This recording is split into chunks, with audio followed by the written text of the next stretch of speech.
I have a dream that one day this nation will rise up and live out the true meaning of its creed. We hold these truths to be self-evident, that all men are created equal. These are people, these are human beings, and just because of the color of skin doesn't make them a criminal. There was a saying that I heard the other day is that police officers in the affluent community protect. Police officers in middle-class communities serve, but police officers in African-American communities, they lock up. And I thought, you know, that's a stigmatism out there that needs to change. Hey, boss. Hey. Get on the ground! Every time that there's a law enforcement officer who is caught on camera doing something he or she shouldn't be doing, or every time that a law enforcement officer uses force that may be controversial, it creates the opportunity to have dialogue. This is a serious problem, an epidemic of police violence that we've got to confront.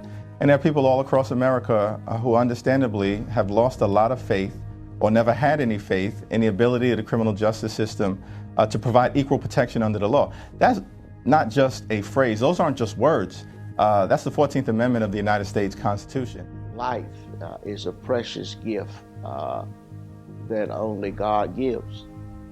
It means to me that all lives matter, whether it's black, white, purple, or green, or brown.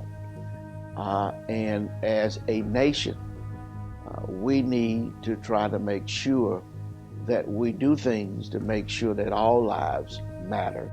We need to treasure and value life a lot more than we do. We'll never solve race relations until we have a friend who's of a different race. And befriend them and listen to their stories. Listen to their stories so long that you could actually tell their story from their perspective. And when you've done that, you've gone a long way in solving the racial problem. But America will never accept black people. America does not like us. America does not want us. We tried this great experiment called integration. We tried that. It failed. Dr. King himself, right before he passed away, or he was murdered, really, before he said that, he said, you know, I'm pretty sure I sent my people into a burning house. Black Lives Matter movement is very, very important because I come from a people and a tradition that over thousands of years, we've experienced different kinds of persecution. We've just experienced discrimination, but we share some things in the Jewish community with the black community in the experience of slavery and the experience of being treated as the other, as someone different and not accepted in the society.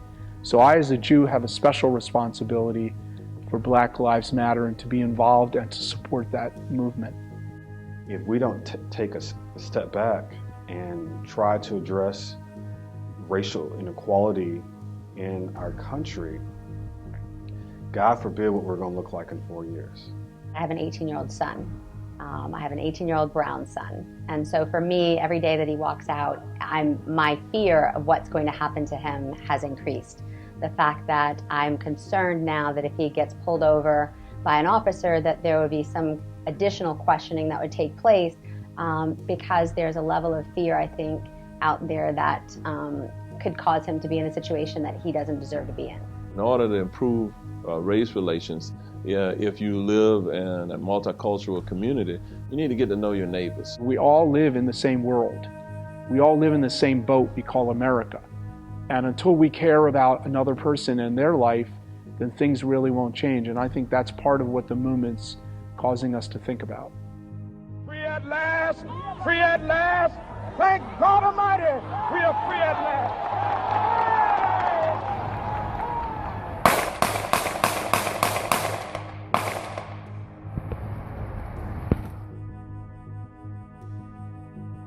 What sort of advice would you give others? Not to give up, especially new officers out there.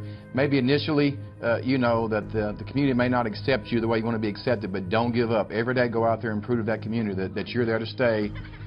You know, don't give up on them and they won't give up on you.